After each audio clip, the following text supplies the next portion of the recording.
we do, and so let's get going. Okay, so why should you listen to us? I guess we'll just start there. So we manage social media for restaurants all over the country. That is our expertise. And as we talk about social media, I want to just make sure that you all know why it's important, or why you can take what we say as good advice, because we've been doing this for a long time. So we've worked with over 500 different restaurants all over the country, and in doing so, we've managed their entire social media presence: Facebook, Twitter, Yelp reviews, everything that represents them online. We are responsible for it. Like I said, we're experts in the restaurant social media management industry specifically. So we are not focused on salons and spas and retail. We're very, very focused on the food and beverage industry. And we've been doing this for 5 years. So, and in the social media world, that's the equivalent to about 25 years, because the industry is fairly new. Okay, so let's talk about, here's what we're going to talk about, just to give you an overview.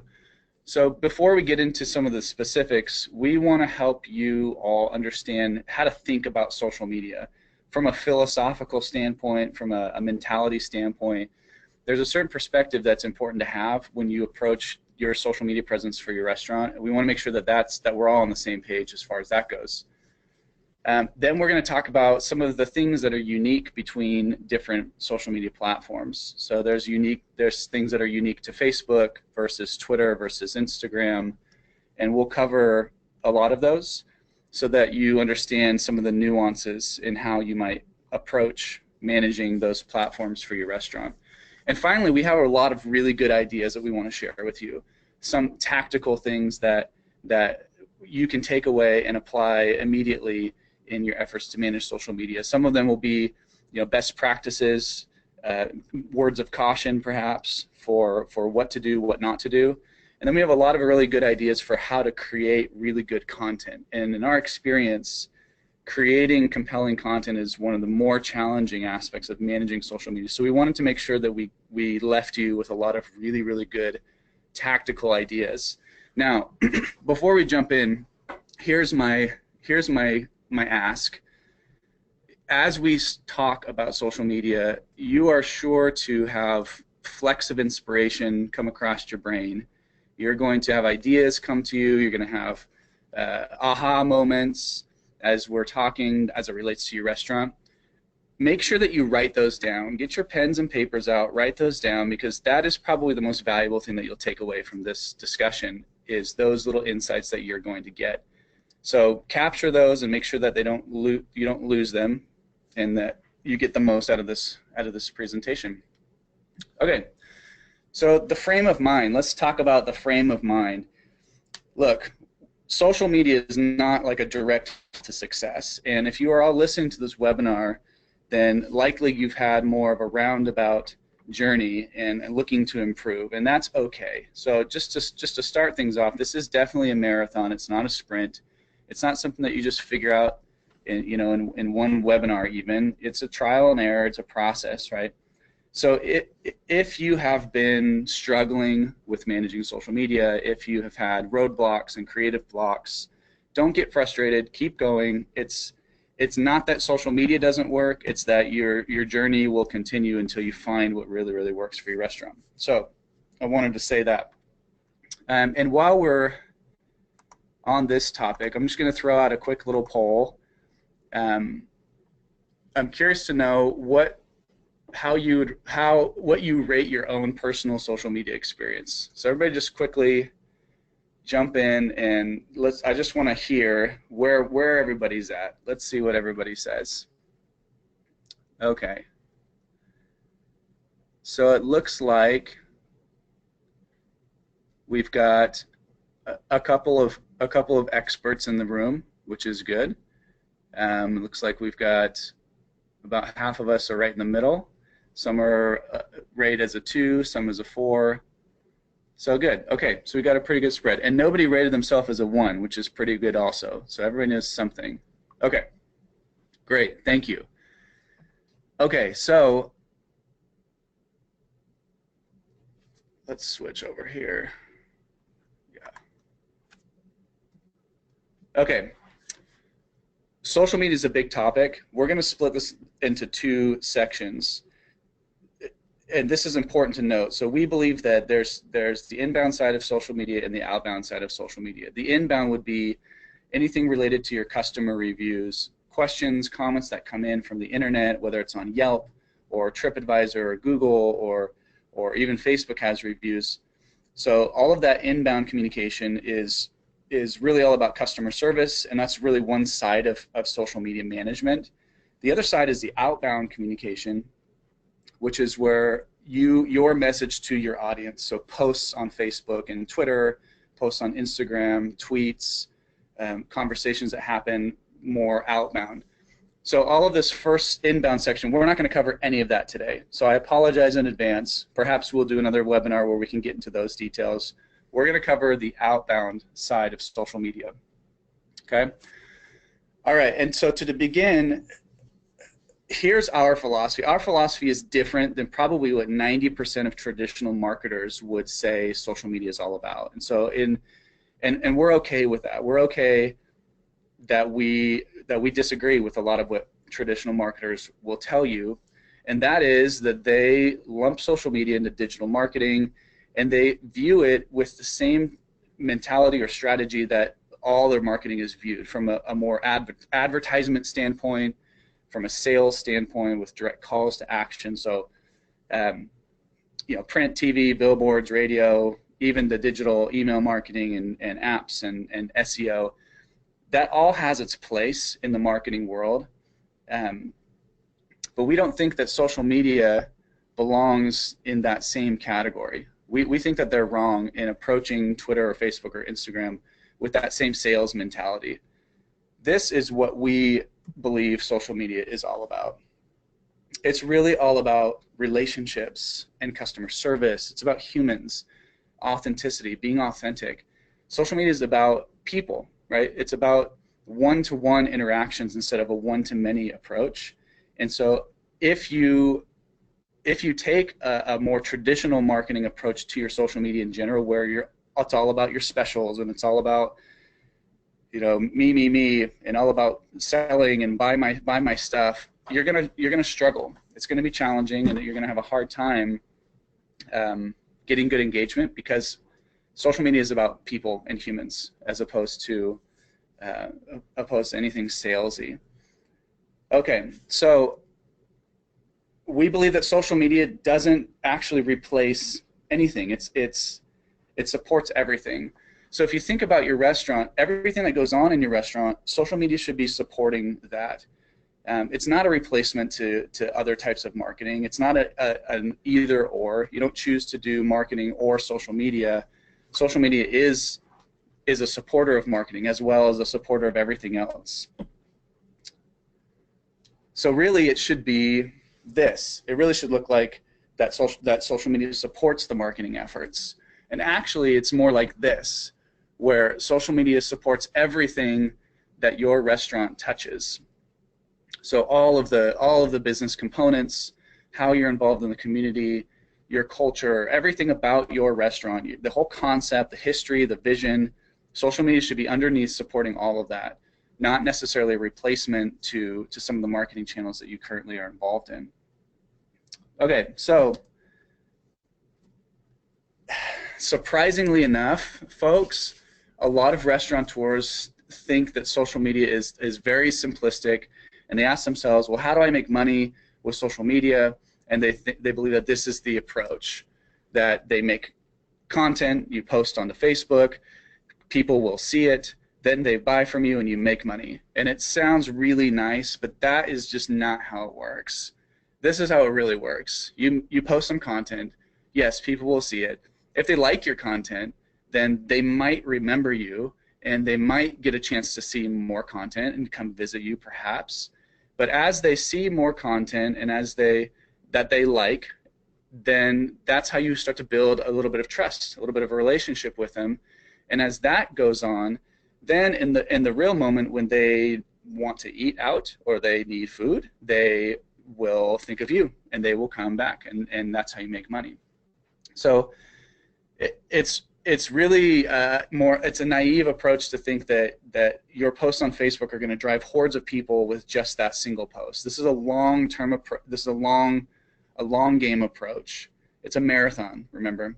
So it's a culmination of all the content on a consistent, ongoing basis that builds this relationship with your customers in order to inspire them to come back and spend more and buy more and bring more friends. So specifically, how do I make money with social media? How is this important to my restaurant? You may have heard the 80-20 rule. This is a study that Thanks put together. 65% of revenue comes from the top 25% of loyal customers. So if you think about your own restaurant and you look at your point of sale data, you likely see that trend that a small percentage of your customers contribute to the lion's share of your revenue. They're your regulars. They're the ones coming once or twice a month or a week. They're the ones who are loyal, and they don't necessarily need coupons to come back. They're also the ones who are most bought into your concept because they're so frequent. And here's the news flash: the same customers who contribute to the majority bulk of your revenue, they're the same people who like you on Facebook, who follow you on Instagram, who follow you on Twitter. They're the same ones who write great reviews about you. So really, when you're talking about your customers and your social media efforts, that's what you're talking about. You're talking to your customers. That's why this is so important. It's important to make it about humans and people and relationships, as opposed to anything else. This is it's like a cocktail party, right? Social media. And if you've ever been to a cocktail party, you go there to have a good time. You go there to meet interesting people and friends and enjoy conversation. But there's always somebody at the party who is has their business cards out, and they're handing them out, and they're trying to sell you on something, like their multi-level marketing, whatever, and nobody wants to talk to that person at the party, right? Additionally, there's always that person at the party who won't stop talking about themselves. They every conversation is about them. Nobody wants to talk to that person either. So this is your cocktail party, and so keep that in mind. And again, that's why this is so important. It's all about relationships. So if you are able to speak to your audience, knowing that they're loyal customers, and speak to them on a real level, like an authentic level, a human level, rather than any kind of advertisement mentality, that's how you're going to win in social media. That's going to connect with people, connect with your customers. It's going to give them reasons to come back, and that's really what it's all about. So don't forget that, okay? All right, let's shift gears for a moment and talk about some of the different things that are unique with each of these different platforms. So I'm going to cover Facebook, and then Jess is going to cover Twitter and Instagram. Okay, so Facebook. Look, folks, this is still the #1 social media platform out there. I know that there's a lot of people who will say that Facebook is falling off, and that Snapchat's the new thing, and that everybody should be on Instagram, and that Facebook's just dying. The fact is, it's totally not dying. It's still absolutely #1.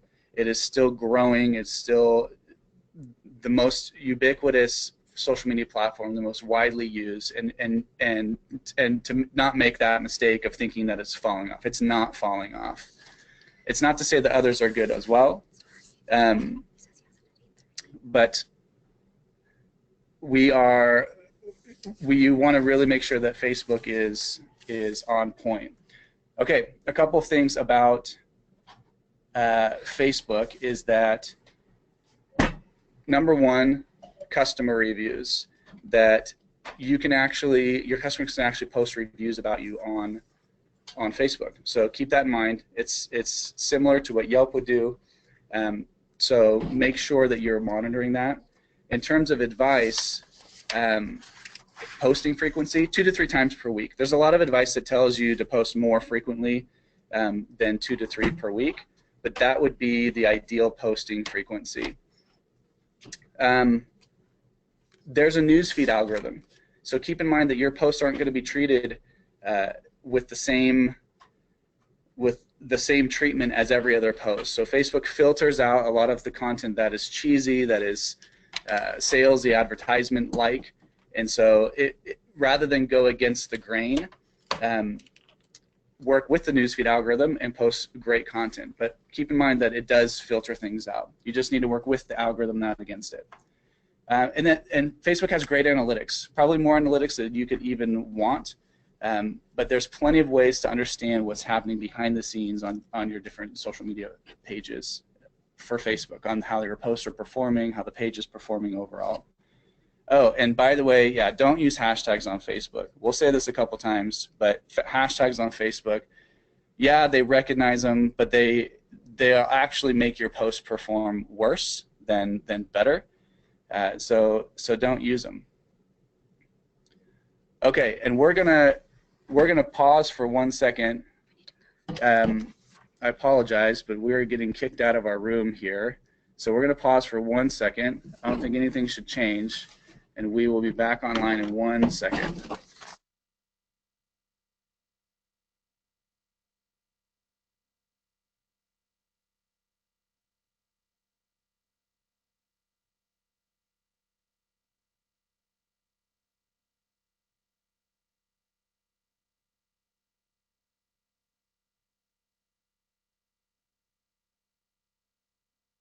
Hey everybody, sorry about that while we wait for Mark to switch over to a different computer. But I hope you've enjoyed the presentation so far, and I hope that you are taking notes. At El Restaurante, we have been using Mark's services for the past couple of months to really get our social media up to speed. El Restaurante is 20 years old, and we had Facebook page for many years, but things were out of date, and we were very happy to use Mark's services through Social High-Rise to get our Facebook page, our Twitter account, and our Instagram accounts all back up to speed. And I can tell you from my own experience that what he's saying about number of posts, etc., is totally accurate. We've been trying to do 2 or 3 per week, and that seems to be bringing in a lot more traffic to our websites and to our social media accounts. So we've been very happy with that. Thanks, Ed. That's awesome to hear. So sorry about that, you guys. We are back. Back online. Apologies. So we are going to jump into the next platform that we're going to be talking about, and that is Twitter. So, I don't know how many of you use Twitter or have used it for your restaurant, but there are actually 100 million active users every single day on Twitter. So, even if I know from experience, a lot of our clients, they don't really know too much about Twitter, so they tend to kind of ignore it. But it's still really important. Your customers are on it. They are part of that global public chat room, and that's really the best way to wrap your head around a platform like Twitter.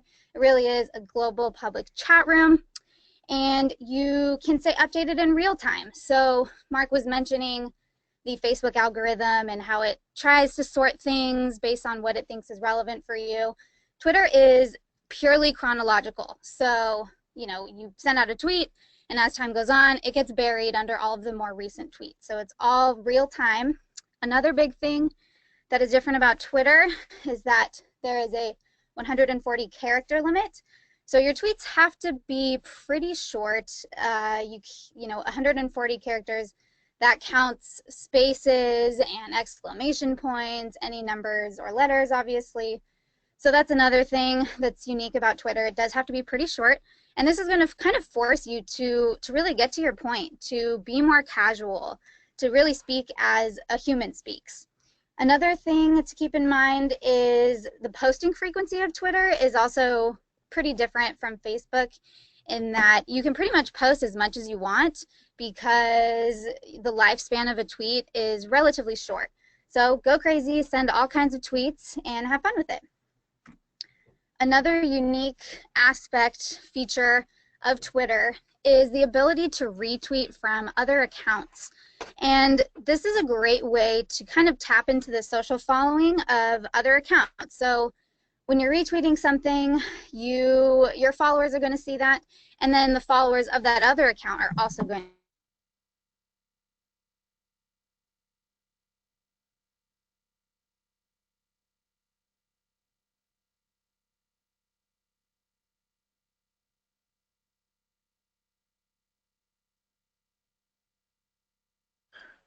Well, it looks like we lost Jess there. Jess, if you can hear us, it sounds like your mic got turned off. Jess, are you there?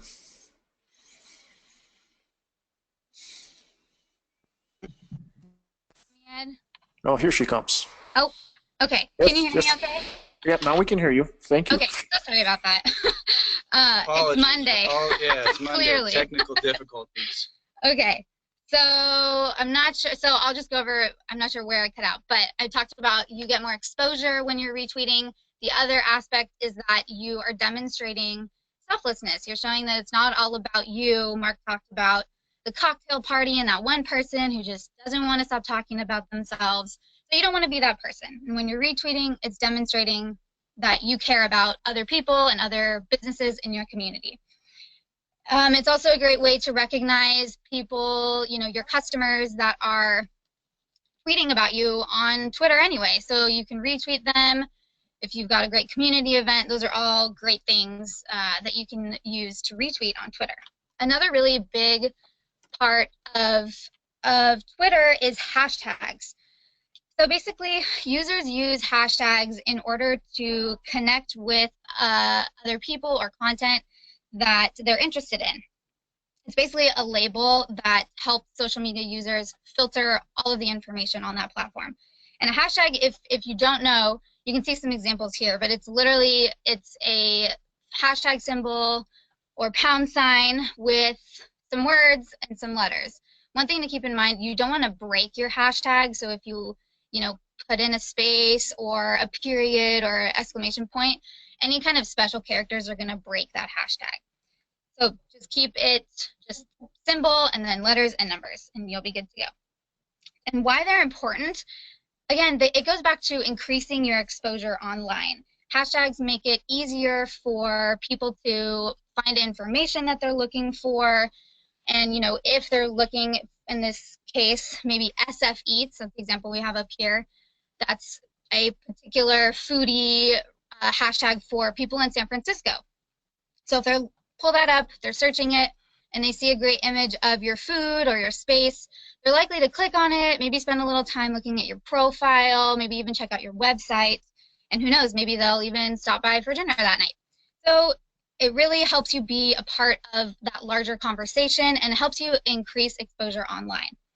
So for some examples of types of hashtags you might use, here are a few. Food and dining. Those, if you're using a food image, that would be, what's on the plate. Is it an enchilada, tacos, all kinds of stuff. There's some examples on the slide. And another example is brand and lifestyle. So that could be words to describe your cuisine or your restaurant in general. So things like hashtag organic, hashtag gluten-free. Those are all great things to put in your posts. Also, branded hashtags are a really great way to filter information that's specific to your restaurant. And a branded hashtag is basically just a specific hashtag for your restaurant. This could be the name of your restaurant. It could be, I love the name of your restaurant. If you have a little motto that's short and sweet, you can make that a hashtag. And if you want to create a branded hashtag, you literally just have to create it. You just use that pound sign, that hashtag symbol, and then put whatever you want your branded hashtag to be. And then once you come up with one that you really like, you'll want to encourage your customers to use it. You can post it in-house, put it on your menus. You can obviously use it in your posts on Twitter and Instagram. You can, recognize and celebrate customers who are using that hashtag as well. And then the last kind of category we're going to talk about is places and community. And this is, your location. What city are you in? What neighborhood are you in? Is there a quirky little hashtag that people use, like West Coast is best? There's all kinds of different ways you can play around with that, but location is definitely a good way to kind of start using hashtags and to get the word out about your restaurant. So that's Twitter. Now you know everything there is to know about Twitter. The next one we're going to talk about is Instagram. So here are some unique things you'll want to keep in mind with Instagram. Number one is the grid. So when a user goes to your business's account on Instagram, they're going to see a grid of images. They're not going to see the captions right off the bat. It's just going to be the pictures. So make sure that you are keeping it recognizable. You're using variety in the types of photos that you're posting. And you're going to want to be consistent. So we would recommend that you post 2 to 3 times a week. That's going to keep you top of mind, and it's not going to annoy your followers. One really important piece also about Instagram is that you do need a smartphone to post on Instagram. So you can't post from a desktop computer. You have to have a smartphone, and you're going to need to download the Instagram app first. And if you just search Instagram, it'll be the first one up there. You can't miss it. What might be the biggest feature of Instagram is how photocentric it is. So unlike Facebook and Twitter, you have to have an image with any kind of post. So on other platforms, you can write a couple sentences and send that off with no picture. Well, you have to have an image on Instagram. So you want to make sure that your photos are on point and that you have a variety of them as well. Hashtags are also a really good thing to use on Instagram, similar to Twitter. So you can put them in a caption of your posts. However, we would recommend that you stick to maybe 1 or 2 in the caption. And if you have a branded hashtag, you definitely put it in the caption so that it's right there and people can see it and get familiar with it. But for the rest of your hashtags, you're going to want to put them in the first comment on that post. So Instagram lets you put in, I believe, up to 30 hashtags in a single comment. So, I mean, go crazy. Take advantage of that. Put in all the hashtags you ever dreamed of. And this is going to keep your caption looking really clean and uncluttered. And it's going to make, if you see a post right off the bat that has tons of hashtags in the caption, it looks pretty spammy. So you don't want that. And people can still find your content the same way with first comment hashtag or a caption hashtag. So they still work the same. Another thing that we would recommend that you kind of start thinking about, maybe playing around with, is tagging other accounts on Instagram. And these could be your fans. If you have, I can pretty much guarantee that all of your restaurants have people posting photos of their food, of the space. So find those photos, engage with them, show them some love, and then if you want to, if it's a really great picture, put that on your account and give that person credit. But it's a good way, they get a little endorphin hit. It's a good way to spice up your your feed and to recognize your customers for their awesome pictures. Another idea is your vendors. If you have a certain tequila that you're featuring, or you're really excited about this new brand of mezcal that you have, feature that. Find that brand's Instagram account and give them a little shout out on your page. Finally, local businesses and organizations. People love to see businesses supporting the communities that they love and that they live in. So if you have relationships with other local businesses or organizations, give them some love on your pages. And again, it goes back to being selfless and showing that it's not all about you. And if you do want to tag an account, all you need to do is find that Instagram account's username and then just put the little @ symbol in front. You can see in this example, you got to put that little @ symbol first and then whatever their username is. And it's that simple. So now that you know kind of the basics about Facebook, Twitter, and Instagram, we're going to move into some high-level best practices.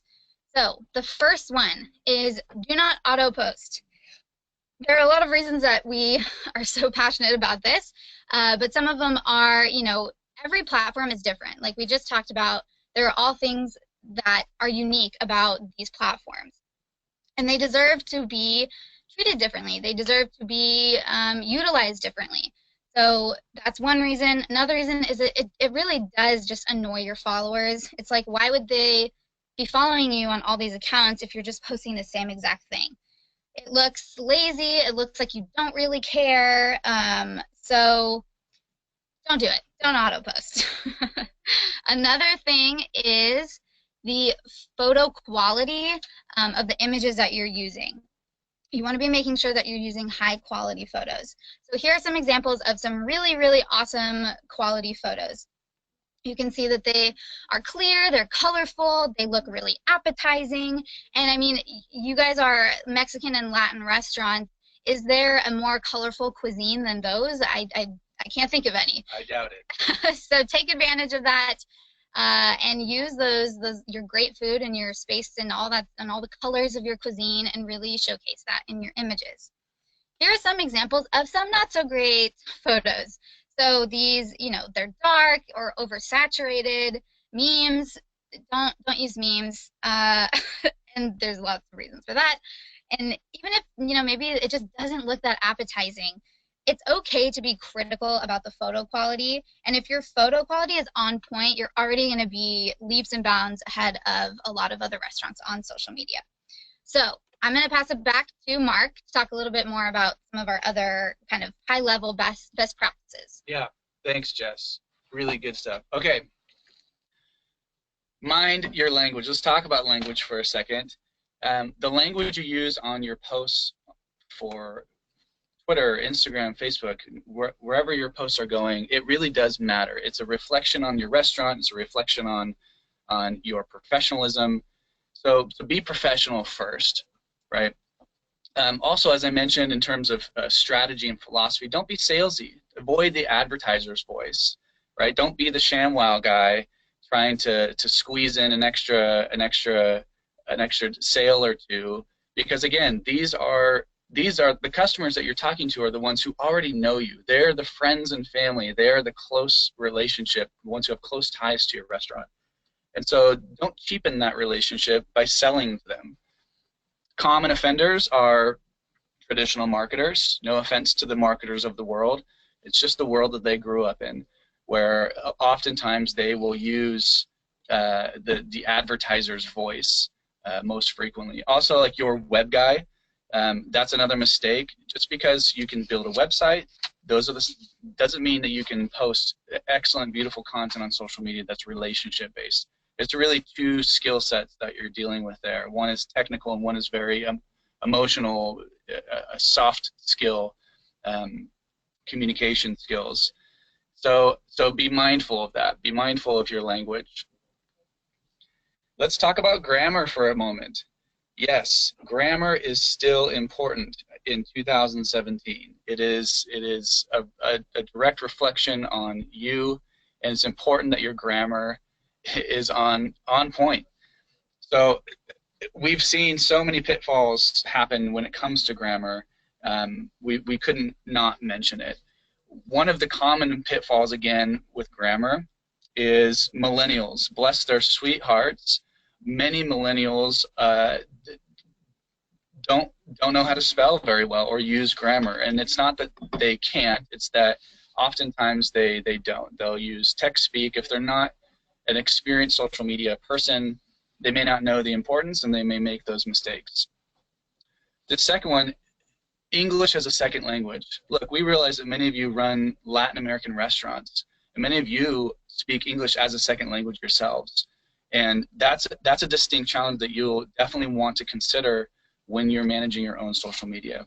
And it's just as important to have your English posts written in proper English grammar, even if English is a challenge. And so it's important to find someone or to sharpen those skills yourself if you're the one in charge, so that grammar doesn't fall off. And of course, someone who's tech savvy. Of course, tech savvy does not mean an English degree.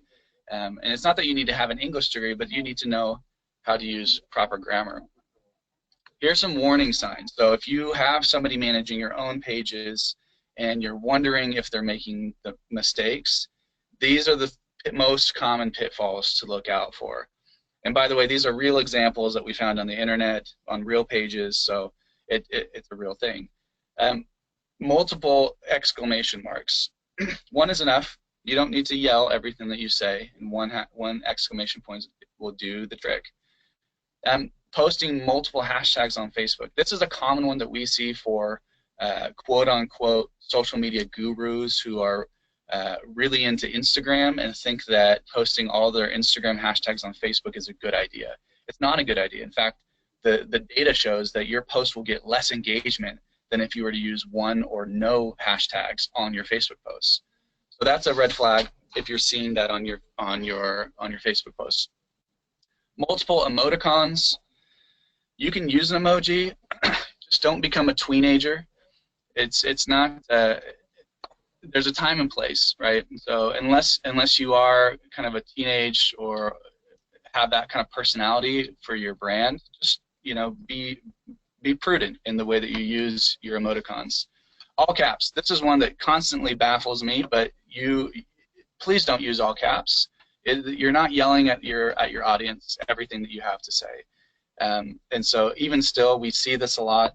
But go ahead and take the caps lock off and try to type out your message using normal punctuation. And then other improper punctuation would be the final one. Commas, periods, apostrophes, they are important. They should be used properly. And if you see these types of mistakes on your own restaurant's page, if you were the one who did them, then you know where to focus. If it's somebody else who's committing these mistakes, then you know where to nip that in the bud. Okay. Now for the fun part. What makes for the best content? Let's take a look. Okay, so when you're thinking about content, you really want to think about what it's like to be in the shoes of your customers. Let me just remind you that your customers who are following you on Instagram and Twitter, who like you on Facebook, they are likely already customers of yours, who are loyal, who have been there, who understand you, and so that's who you're talking about. And what's going to be interesting to them is the question you want to ask yourself. One of the biggest places that you can find ideas about content is your community. So community events, for example. Ask yourself questions like, where do you source your food? Do you source from local producers and farmers markets? Is there a local pork vendor who's raising pork locally that you can showcase? Are you involved in charities or what's the culture like at your restaurant? Do you guys get together and go to the 5K cancer run walk, or do you donate to the Humane Society because you're really big dog and cat lovers? There's lots of things that are really unique about your restaurant, and the goal here is to try to think about what those are and highlight them. Community landmarks. Sometimes it's totally a good idea to highlight that. Your restaurants are close to lakes and mountains and deserts and oceans, and maybe interesting historical events have taken place. If the people who live in your community, they're interested in that because it's their community. The fact is, people love to support the businesses who support the communities that they live in. And if you do that, and many restaurants do, showcase that, talk about it. It's okay to mention that you're so excited to support the Boys and Girls Club turkey dinner, whatever, because you love what they're doing with kids in the community, and you hope everyone can join you in supporting them, et cetera, et cetera. So showcase those. If there's changes in your city, if there's I guess I'll sum it up like this: any relationship that you have with the real world in your community, you can create stories about those interactions in the content that you create, and it will get great engagement. It will engage your audience because it's very authentic and it's about the place that you live. Okay, I'm going to pass it over to Jess to keep going here. All right. So another idea for posts is post about your brand. This could be things about your menu, what you're serving for lunch, if you have a new dessert item going on, catering events you've done. Those are all great ideas. Also, post about your people. I think a lot of restaurants kind of forget this aspect of it, but your people are really important. You have a hardworking staff. Recognize them. you've had somebody that's been there for 2 decades, I mean, that is amazing, and that's something to be celebrated. You can also, you know, feature your customers. If you have loyal, regular customers that come in on a regular basis, obviously get their permission first, but it's totally great to feature them. People love to see happy, smiling faces. And then another idea is your space. So if you have a beautiful patio or a really awesome bar area, again, showcase that every once in a while. Add some variety to your feed. That's probably a big reason why, you know, people might be visiting you, is because you have such a beautiful, excuse me, or just like a really comfortable atmosphere. Those are all great ideas. Facts. These are fun. Humans love to learn, so maybe teach them something that they didn't know about you. This could be facts about your food, the way you make your dishes. Maybe you make all of your tortillas by hand and people don't really know about that. So you want to show that off. You want to give them a peek at what makes you guys unique. It can be about your ingredients. It can be facts about your history, your heritage, the region that your cuisine comes from.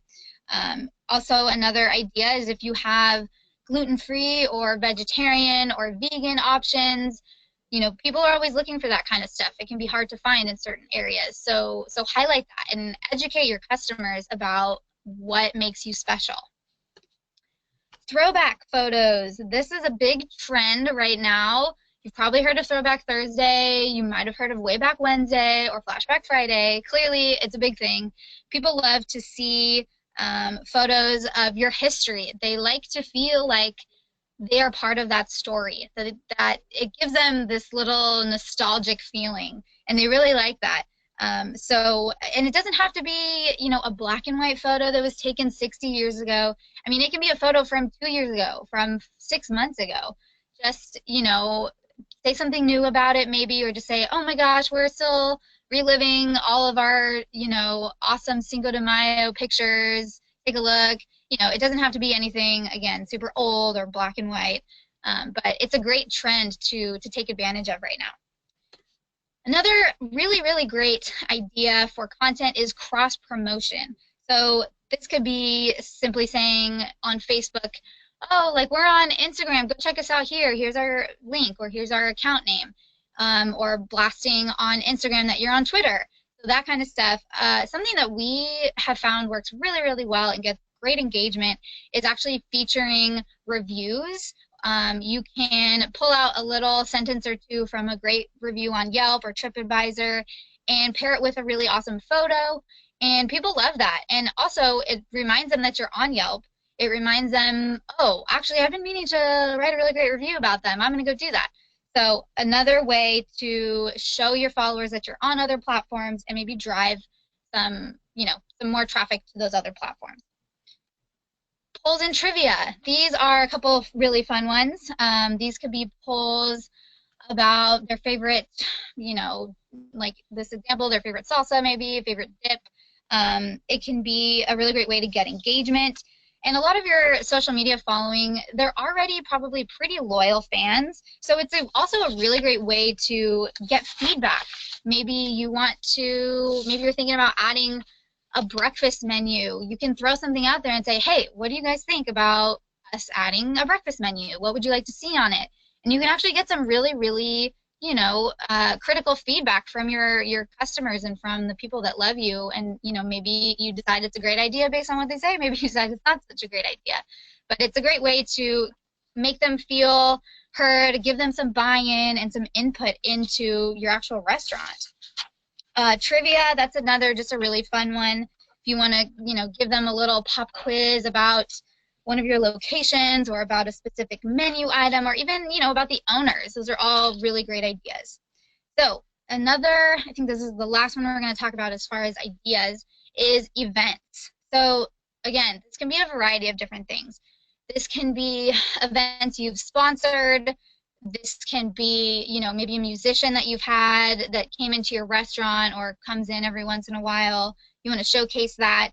If you cater, a lot of our clients that cater, they really want to get the word out about their catering services. So if you have really great photos of catering event that you did, that's great. Throw those on Instagram, throw those on Facebook and Twitter. And just because, you know, you did it a long time ago, it doesn't mean that it's irrelevant. Another idea is just local events in general. So if you have a farmer's market that happens every Saturday, and maybe you're just a few blocks away, that's something that you can highlight. So yeah, so events are another great way to go. And again, these are all going to add some variety to your feed. And now I'm going to pass it back over to Mark. Okay. Okay, so great.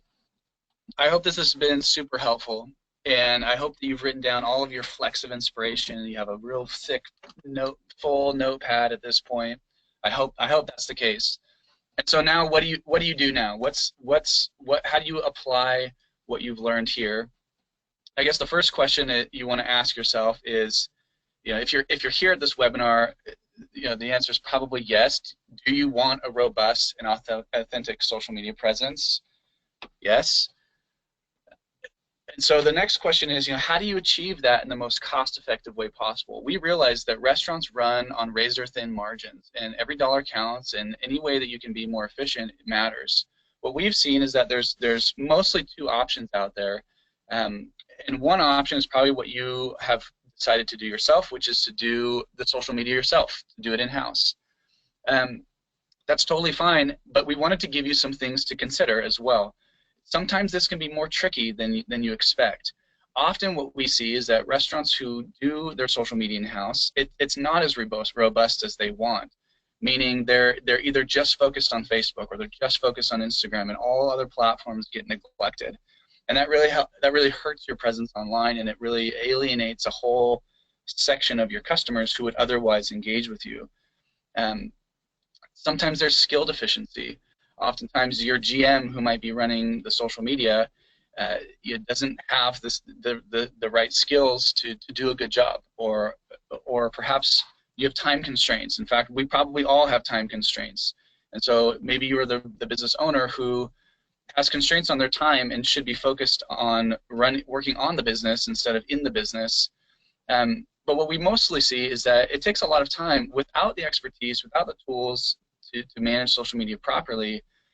The wages are expensive. The hourly wages, either for your time or for an employee's time, the payroll cost, it adds up pretty quickly, and it can ultimately, we see that it becomes more expensive than some of the other options. So here's the shameless plug. If you have time constraints, if you have creative blocks that you're constantly hitting, if you want to work more in the business, if you're working in the business and you want to work more on the business, or unclear how to gauge success, consider partnering with us. It's pretty easy to get a hold of us, and we will give you the social media presence that you deserve based on your guys' feedback. Here's how we help. These are all the platforms that we can cover. And if you're listening to this webinar, we're giving $100 off to any of you who want to partner with us. If you want to see what that looks like, you can go to socialhighrise.com/elrestaurante and at least sign up for a personal consultation. We'll do that for free. And if it makes sense to partner together, great, let's do it. And we'll give you $100 to boot just for being here. So that's it. That's our webinar. We're so grateful for you joining us. Apologies for the technical difficulties, but we're thrilled to be here. We hope that this was really helpful. And get in touch with us if you'd like. And at this point, we'd love to answer any of your questions that you have. Great, thank you very much, Mark and Jess. That very valuable presentation. Attendees, if you have questions, you can use the question panel on your screen there. While we're waiting to see if attendees have questions, Mark and Jess, I actually have a couple myself that I thought of while you were presenting. This first one is for Jess.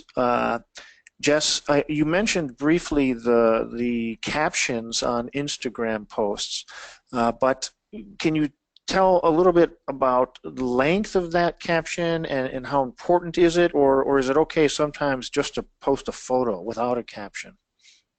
Yeah, that's a really great question. So as far as length, I mean, it doesn't need to be super short. It doesn't need to be super long. I would say, change it up. It doesn't have to always be something that's really straightforward. And when you're using different types of photos, you know, the captions are going to change a little bit. If you're talking about a local event, it might be a little longer. If you're, you know, just a couple margaritas, might be a little shorter. As far as posting with no caption,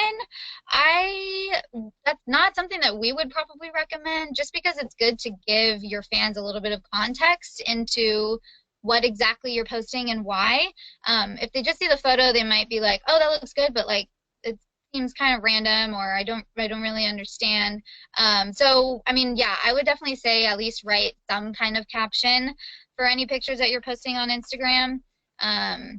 But yeah, they don't necessarily need to always be long or super short. They can, you know, you can mix it up for sure. Okay, thank you. Another question is, you talked briefly about hashtags and not using them in Facebook, but on Twitter, where hashtags are much more common, I find it annoying when I see a Twitter post that's like half hashtags or more. Is there some best practice for number of hashtags that one should use? Yeah, that's another really, really great question. We usually use like no more than 3 or 4 in a post. And that also, you know, you do have that it's a pretty small character limit that you have to work with in Twitter. So sometimes, you know, what you want to actually say is long enough that you don't even have room for any hashtags, or maybe just one. So just depending on the length of the most important message that you want to get out. But yeah, I would say probably usually we stick to around no more than 4 at the most, just because yeah, it can look very, very spammy. One thing you could keep in mind is, like, you know, if your caption, if you can use the hashtags kind of in your caption, it makes it look a little bit better than just having a bunch of hashtags at the end. So if you're saying like, come in for happy hour and margaritas, you know, instead of saying that and then hashtag happy hour, hashtag margaritas, you can actually embed the hashtag, you know, in the caption and the main kind of point that you're trying to make. Pro tip. And when you make when you have a photo in your Twitter post, do you, and there's a caption, they always ask for something in there. They say, who is in this photo? Is that also an appropriate place for hashtags? Yeah, so when they're asking who's in this photo, they want you to actually like tag other Twitter accounts. So it's kind of like, you know, on Facebook you can tag people in a photo or in a post. Twitter is that's what they're trying to do there. They're trying to get you to tag other accounts. So you wouldn't be able to put in hashtags, but you could tag another account on Twitter if you wanted to do that. Got it, okay. And my last question is a little bit of a philosophical question, and that is, if you are if you're running your social media, whether you're using Social High-Rise's help or not, and you have various staff who are interested in your social media, is it okay to have multiple people posting, knowing that you're kind of getting different perspectives and different personalities, or should you limit the posting to one person who's really focusing on that? I'll take that one. That's a great question. And we've seen that where restaurateurs will kind of say all hands on deck and everybody's, you know, responsible for contributing content. Ideally, you would have a single person who is responsible for the pages in an ideal world, right? So whether that's someone on our team or someone on their team or your team, that there's one person who's in charge of orchestrating everyone's feedback and input.